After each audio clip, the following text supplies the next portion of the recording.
In the last video, we had seen competency or learning outcome statement 9. Learn new words, expressions and enrich his or her vocabulary through reading. मागच्या व्हिडिओमध्ये आपण कार्यक्षमता किंवा अध्ययन निष्पत्ती विधान 9 नवीन शब्द किंवा शब्दप्रयोग अथवा अभिव्यक्ती समजून घेणे आणि शब्दसंग्रह समृद्ध करणे या संदर्भातील ॲक्टिव्हिटी नंबर 2 पाहिली. Now in this video we are going to see activity number 3. या व्हिडिओमध्ये आपण ॲक्टिव्हिटी नंबर 3 पाहणार आहोत. In the beginning we will see the objectives of this activity. सुरुवातीला आपण या ॲक्टिव्हिटीची उद्दिष्टे काय आहेत ते पाहणार आहोत. The first objective is to enrich the vocabulary to develop their language skills. पहिलं उद्दिष्ट आहे की विद्यार्थ्यांची भाषिक कौशल्य विकसित करण्यासाठी त्यांचा शब्दसंग्रह समृद्ध करणे. Second objective is to enable them to find out the particular words from the dictionary. दुसरं उद्दिष्ट आहे की विद्यार्थ्यांना विशिष्ट शब्दकोशामधून शोधण्यासाठी सक्षम बनवणे. Third objective is to enable the students to learn new words and vocabulary. तिसरं उद्दिष्ट आहे की विद्यार्थ्यांना नवीन शब्द शिकण्यासाठी तसेच शब्दसंग्रह वाढवण्यासाठी समर्थ बनवणे, सक्षम बनवणे. Fourth objective is to make them confident to use new words in given sentences. आणि चौथं उद्दिष्ट असं आहे की विद्यार्थ्यांना नवीन शब्द वापरून वाक्य बनवण्यासाठी त्यांच्यामध्ये आत्मविश्वास निर्माण करणे. Now will see the instructions for students. आता आपण विद्यार्थ्यांसाठी दिलेल्या सूचना पाहू. See the first instruction, keep any good English dictionary with you if you can get easily. अगदी सहज उपलब्ध होईल अशी एक चांगली इंग्रजी विषयाची डिक्शनरी म्हणजे शब्दकोश आपणाजवळ ठेवा. नेक्स्ट इन्स्ट्रक्शन, पुढची सूचना आहे, read the story carefully and find out new words. तुम्हाला दिलेली स्टोरी म्हणजेच गोष्ट काळजीपूर्वक वाचा आणि नवीन शब्द शोधा. नेक्स्ट इन्स्ट्रक्शन, पुढची सूचना आहे, guess the meaning of new words and try to tell the class. नवीन शब्दाच्या अर्थाचा अंदाज करा आणि आपल्या वर्गमित्रांना सांगण्याचा प्रयत्न करा. नेक्स्ट इन्स्ट्रक्शन, पुढची सूचना आहे, try to use new words and expressions to complete the sentences. नवीन शब्द आणि शब्दप्रयोगाचा वापर करून वाक्य पूर्ण करण्याचा प्रयत्न करा. नेक्स्ट इन्स्ट्रक्शन, पुढील सूचना आहे, take down all important points in your notebook for further knowledge. आपल्या माहितीसाठी सर्व महत्त्वाचे मुद्दे वहीमध्ये लिहून घ्या. अँड द लास्ट इन्स्ट्रक्शन, शेवटची सूचना आहे, complete all activities as per given instructions. दिलेल्या सूचनेनुसार सर्व ॲक्टिव्हिटी पूर्ण करा. Now see the learning activity. आता लर्निंग ॲक्टिव्हिटी पहा. Here you have been given the story. You read the story carefully and find some unfamiliar words and complete all the activity task. Let's read the story. आता आपण story वाचूया. Once upon a time there was a king who ruled a prosperous country. One day he went for a trip to some distant areas of his country. When he was back to his palace, he complained that his feet were very painful because it was the first time that he went for such a long trip, and the road that he went through was very rough and stony. He then ordered his people to cover every road of the entire country with leather. Definitely, this would need thousands of animal skin and would cost a huge amount of money. Then one of his wise servants dared himself to tell the king, "Why do you have to spend that unnecessary amount of money? Why don't you just cut a little piece of leather to cover your feet?" The king was surprised, but he later agreed to his suggestion to make a shoe for himself. ही एक अशा राजाची गोष्ट आहे की ज्याचं राज्य अतिशय समृद्ध होतं आणि तो एक दिवस आपल्या राज्यामध्येच अगदी दूर फिरायला गेला आणि ज्यावेळी तो परतला त्यावेळी त्याने तक्रार केली की त्याचे पाय खूप दुखत होते, कारण तो पहिल्यांदाच असा दूरवर प्रवास करण्यासाठी गेला होता आणि त्याच्या मते तो रस्ता अतिशय ओबडधोबड होता आणि दगडधोंड्यांनी भरलेला होता. म्हणून त्याने त्याच्या लोकांना या रस्त्यावरती प्राण्यांची चामडी म्हणजे कातडे पसरवायला सांगितले. पण यासाठी प्रचंड मोठा खर्च येणार होता आणि हजारो प्राण्यांना आपल्या प्राणाला मुकावं लागणार होतं. म्हणून त्याच्या एका अतिशय विद्वान नोकराने त्याला असं सांगितलं की हा अनावश्यक खर्च करण्याची गरज नाही. जर राजाने चामड्याचा तुकडा जरी कापला आणि स्वतःच्या पाय झाकला तरी त्याचं काम भागून जाईल. राजा आश्चर्यचकित झाला आणि तो त्याच्या सूचनेशी सहमत झाला. There is actually a valuable lesson of life in this story. To make this world a happy place to live you better change yourself, your heart and not the world. या गोष्टीमध्ये आपणास शिकता येईल असा अतिशय मौल्यवान जीवनाचा धडा देण्यात आला आहे. आपल्या सभोवतालचं जग जर आपल्याला जगण्यासाठी आनंदी बनवायचं असेल तर तुम्ही स्वतःला बदला, तुम्ही स्वतःचं मन बदला, कारण तुम्ही जग बदलू शकत नाही. Now we will see the activities given below. आता खाली दिलेल्या ॲक्टिव्हिटीज आपण पाहू. ॲक्टिव्हिटी 1मध्ये क्वेश्चन 1 आहे, who are the main characters of this story. या स्टोरीमधील मुख्य पात्र, मुख्य व्यक्ती कोण आहेत? The answer is obvious that the king and that wise servant are the main characters here. Question 2, can you tell some pairs of adjective plus noun? Adjective plus noun म्हणजे विशेषण आणि नाम अशी जोडी या स्टोरीमध्ये आली आहे का? असा तुम्हाला जोड्या सांगता येतील का? You can tell such pair of adjective plus noun like prosperous country, distant areas.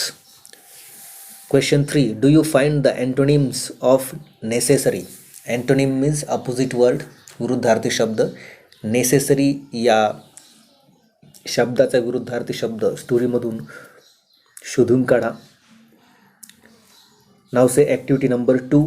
Activity 2 पहा, make 4 words into bracket minimum 3 letters using the letters in the word prosperous. Prosperous या शब्दापासून तुम्हाला 4 शब्द बनवायचे आहेत, ज्या शब्दामध्ये कमीत कमी 3 लेटर्स असतील, minimum 3 letters, and all these words would be meaningful. हे सर्व शब्द अर्थपूर्ण असतील. You can write the words like our, proper, prosper, etc. Now see activity 3. The king was surprised. The word surprised is underlined here. या वाक्यातील surprised हा जो काही शब्द आहे तो अधोरेखित करण्यात आला आहे.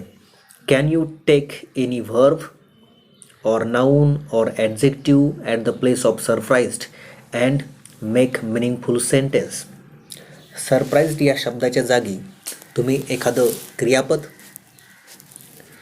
एखादं नाम किंवा एखादं विशेषण घेऊन अर्थपूर्ण वाक्य बनवू शकता का? म्हणजेच तुम्हाला या सरप्राईज्ड या शब्दाच्या जागी क्रियापद, नाम किंवा विशेषण याचा वापर करून अर्थपूर्ण वाक्य तयार करायचे आहेत. For example, you can take the word delighted in place of surprised. Surprised या शब्दाच्या जागी डिलायटेड हे विशेषण घेतले तर द किंग वॉज डिलायटेड असं अर्थपूर्ण वाक्य तयार होईल. याच पद्धतीने तुम्ही इतर शब्दांचा वापर करून अर्थपूर्ण वाक्य तुम्हाला तयार करता येईल.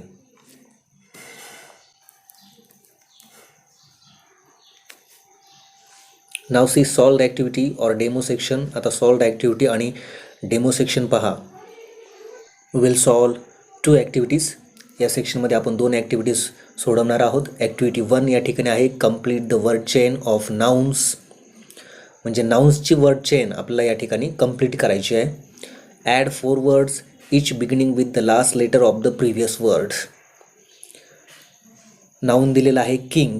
या किंग या नाऊनपासून पुढे आपला वर्ड चेन बनवायची आहे आणि त्यासाठी आपल्याला काही शब्द ॲड करायचे आहेत. मग आपण शेवटचं लेटर या ठिकाणी दिलेलं आहे जी. शेवटच्या लेटरपासून पुढील शब्द आपल्याला या ठिकाणी जोडायचा आहे, म्हणून पुढे आपल्याला शब्द घेता येईल गोल्ड. गोल्ड या शब्दाच्या शेवटी डी हे अक्षर आलेलं आहे, म्हणून डी पासून तयार होणारा पुढे नाऊन घेता येईल dear. The word dear ends with the letter R. Dear या शब्दाचा शेवट आर या अक्षराने होतो, म्हणून पुढे आणखी एक नाऊन आपण घेऊ शकतो rabbit. It ends with the letter T. Rabbit या शब्दाचा शेवट टी या अक्षराने होतो, म्हणून पुढे आणखी एक आपल्याला नाऊन घेता येईल टायगर. अशा पद्धतीने किंग या शब्दाची आपल्याला वर्ड चेन बनवता येईल आणि हे सर्व काय आहेत, नाऊन आहेत. म्हणजे आपण ही नाऊनची वर्ड चेन तयार केली आहे. Now say activity number 2, complete the sentence using the words from the story. खाली दिलेलं वाक्य आपणास स्टोरीमधील शब्दांचा वापर करून पूर्ण करायचे आहेत. फर्स्ट सेंटेन्स आहे I always take dash of my parents in my life. Second dash he will come today. Complete this activity and write in your notebook. ही ॲक्टिव्हिटी पूर्ण करून आपल्या वहीमध्ये लिहा. Now see the practice section. Question, sort out the words of prefixes and suffixes from the given words and write it in proper column. तुम्हाला खाली शब्द देण्यात आले आहेत, त्या शब्दांचं तुम्हाला प्रिफिक्सेस आणि सफिक्सेसमध्ये वर्गीकरण करायचं आहे. तर या ठिकाणी लक्षात घ्या की प्रिफिक्सेस म्हणजे शब्दांच्या सुरुवातीला जोडली जाणारी अक्षरे आणि सफिक्सेस म्हणजे शब्दांच्या शेवटी जोडली जाणारी अक्षरे. For example, here the word unnecessary is prefix because here the letters un is prefix which is added to this word. या शब्दामध्ये un हे prefix आहे. In the same way the word painful is suffix. painful हा शब्द suffix आहे कारण ful हा suffix त्याला जोडण्यात आला आहे. In the same way you can write the other words in these two columns. याच पद्धतीने तुम्ही उर्वरित सर्व शब्द या 2 कॉलममध्ये लिहू शकता. Now see the extension activity or parallel activity or reinforcement.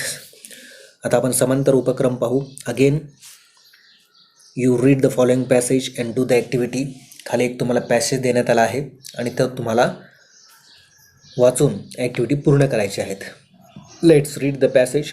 Long, long ago, there lived a kind, gentle, and courteous man called Andronicus, but he had a very cruel master. In those days, kings and nobles and other wealthy men used rights. Even when they were unhappy with their master, they could not leave him. They were bound by law to obey their master, however wicked he might be. Andronicus did not like his heartless, wicked master. His master starved his slaves and often whipped them. Andronicus felt that even death was better than serving such a master. He kept looking out for a good opportunity. At the first chance he got, he escaped from the clutches of his cruel master. Now, although Andronicus had thus run away, he was not a coward. He took shelter in a forest. He was not afraid of the wild beasts that roamed the forest. He did not mind that he had no roof over his head. He was happy that he was free as a bird to go wherever he wished. Actually, this is a story from the 8th textbook. You must have studied it.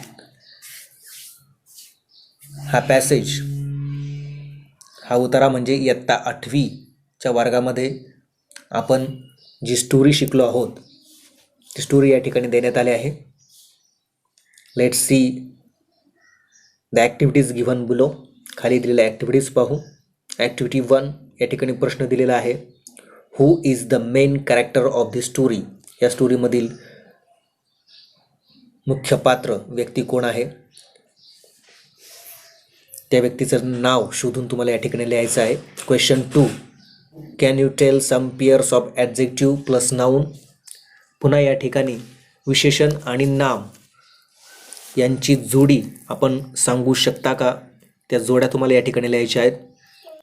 You can write the pair like courteous man, cruel, master, etcetera. Question 3, do you find the antonym of kind. Kind या शब्दाचा विरुद्धार्थी शब्द तुम्हाला या ठिकाणी सापडतो का, तो शोधून या ठिकाणी लिहायचा आहे. Activity 2, make 4 words minimum 3 letters using the letters in the word opportunity. Opportunity या शब्दामधील अक्षरांचा वापर करून कमीत कमी 3 अक्षरी असे 4 अर्थपूर्ण शब्द लिहिणे या ठिकाणी अपेक्षित आहे. Activity 3, complete the word chain of adjectives. Add 4 words each beginning with the last letter of the previous word. येथे आणखी तुम्हाला एक शब्दसाखळी देण्यात आली आहे. ही आहे ॲडजेक्टिव्हची, म्हणजे या ठिकाणी विशेषणाची शब्दसाखळी तुम्हाला पूर्ण करायची आहे. सुरुवातीला तुम्हाला विशेषण दिलेलं आहे क्रुएल. या विशेषणाच्या शेवटी यल हे अक्षर दिलेलं आहे. पुढील विशेषण घेताना तुम्हाला त्याची सुरुवात यल या अक्षरानेच करावी लागेल. फॉर एक्झाम्पल लाऊड या पद्धतीने तुम्ही पुढील शब्द घेऊन ही शब्दसाखळी पूर्ण करा. Your evaluation will depend on how fluently you use the new words, how confident you are in finding out unfamiliar words, or how you have developed your thinking skill by using given words or expressions in the sentences. तुमचं मूल्यमापन हे तुम्ही कशा पद्धतीने नवीन शब्दांचं वाचन करता किंवा किती आत्मविश्वासाने अपरिचित शब्द डिक्शनरीमधून शोधून काढता, तसेच कशा पद्धतीने तुम्ही तुमचं वैचारिक कौशल्य विकसित करून दिलेल्या शब्दांचा आणि शब्दप्रयोगांचा वाक्यामध्ये वापर करता, यावरती अवलंबून असणार आहे. By doing this activity you will learn the 4 things. ही ॲक्टिव्हिटी पूर्ण करून तुम्ही 4 गोष्टी शिकणार आहात. Number 1, how to deal with new words and meanings. नवीन शब्द आणि त्याचे अर्थ कसे शोधून काढावेत हे आपण या ठिकाणी शिकणार आहात. Number 2, word chain activities. You will learn to complete the word chains. शब्दसाखळी कशा पद्धतीने पूर्ण करायची हे तुम्ही शिकणार आहात. You will also learn about prefixes and suffixes. Prefixes आणि सफिक्सेस कशाला म्हणतात हे देखील तुम्ही शिकणार आहात. You will learn to guess the proper words to complete the sentences. त्याचप्रमाणे योग्य शब्दांचा अंदाज करून वाक्य पूर्ण करण्यास देखील तुम्ही शिकणार आहात. Thank you for watching this video.